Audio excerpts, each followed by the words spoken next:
With new trailers and posters comes new reveals, but also new mysteries. Such as, what is this raptor on the poster here? We're told of fire-breathing dinosaurs and other mutant-like dinosaurs. Well, today, that's what we're going to be exposing, and that is what we're going to be revealing and solving for the upcoming movie Jurassic World Rebirth. And immediately, I'd like to talk about the recent reveals at Cinecon. Now, yes, it's not revealed to us generally at the public yet, but I give it a few days and it will be on the internet. But what has been revealed to us is 3 brand new posters, and they give us so much information just at the 3 posters. Now, that doesn't mean I'm going to make a 15-minute video on 3 posters, but we are going to analyze something, because there's also statements from the people who went to watch this exclusive preview, because this, for me, tells us that there are other mutant-like dinosaurs on the island. Now, I've already had my suspicions of this for a while. I fully analysed the trailer and the raptor claw, which I'll get onto later because there's other evidence to support this, but various sources which went to this preview, such as, Screen Rant, Variety, had made some statements, and obviously some from guests,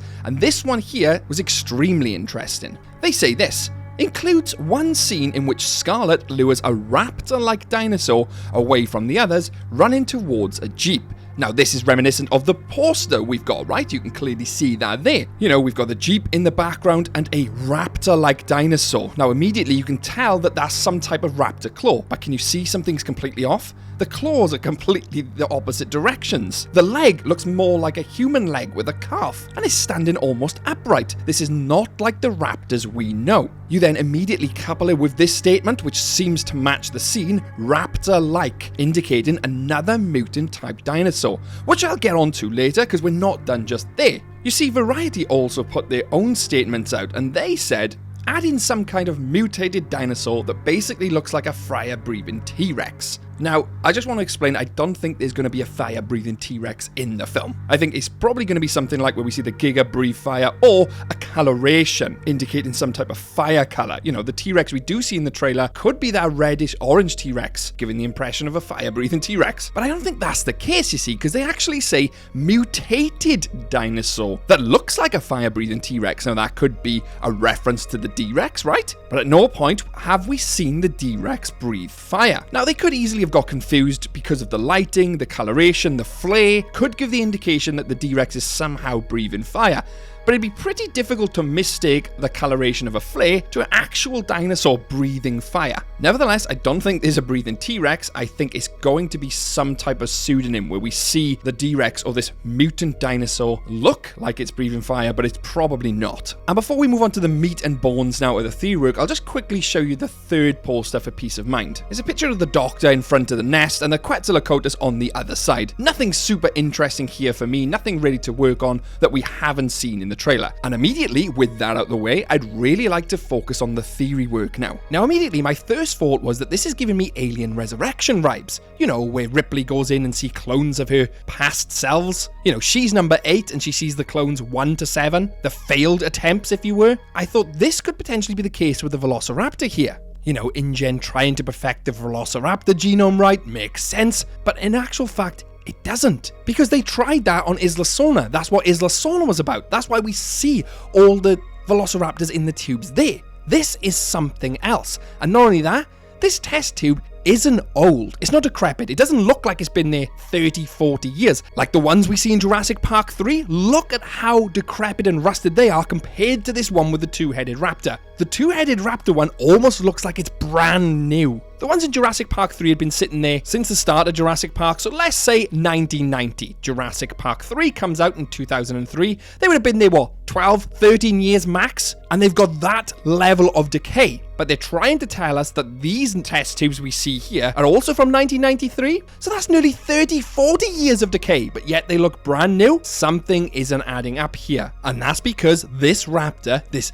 mutant dinosaur, was not created by InGen. They were not destined for the park. This isn't something they'd left behind. This is something brand new, which was created potentially by Parker Gen X. It's also my belief that we're going to see this two-headed raptor. Look in the kitchen scene, we see the raptor claws come down, but something's different. They don't look identical to the ones we see in Jurassic Park 3. Now, don't get me wrong, I absolutely love velociraptors, and I think they're a staple part of the franchise, very much like the T-Rex, but I would love to see this two-headed raptor in action, even if it's just for a split second. The claws do look slightly different. They could be the two-headed raptor, but who knows? They're not going to reveal everything in the trailer. They're going to leave some shocks, right? And not only that, in the article, it actually says, and I quote, "In the island we're heading to, 24 species have survived there alone." 24 species.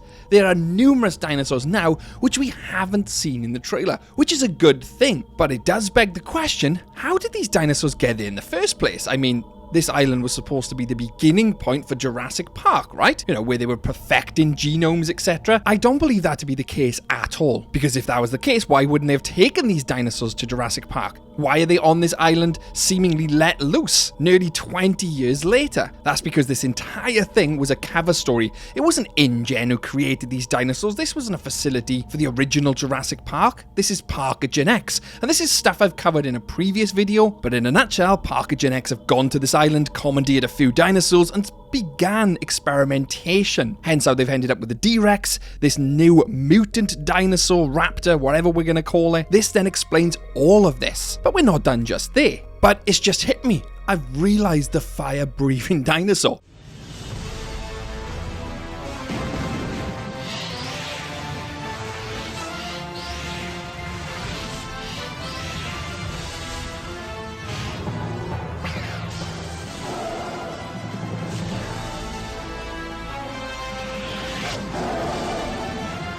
Terry has officially been confirmed for Jurassic World Rebirth. No, in all seriousness, let's continue with the theory. Did they intentionally create a two-headed raptor? Did they intentionally create that T-Rex? I mean, they kept it in for containment for long enough. It wasn't a failed experiment. Why would they have kept her alive in this pen? Wouldn't they have just put it in a tube like they did the velociraptor potentially? Something is off about this mutant dinosaur. We could say that, you know, it was them trying to fill in the gene sequence gaps like InGen did with the frog DNA, but that again doesn't fit with the story which I'm building here. It isn't InGen, it's Parker Gen X. Couple this with that statement earlier on, the raptor-like dinosaur. This poster, this dinosaur in a pod showing a two-headed raptor. There wasn't just one mutant dinosaur. It isn't just the T-Rex. There's going to be other mutant dinosaurs. This poster, to me, proves it. To me, there is definitely another mutant dinosaur other than the T-Rex on this island. And I really hope, I know a lot of people probably aren't going to like this, I really hope it's going to be some type of mutated raptor.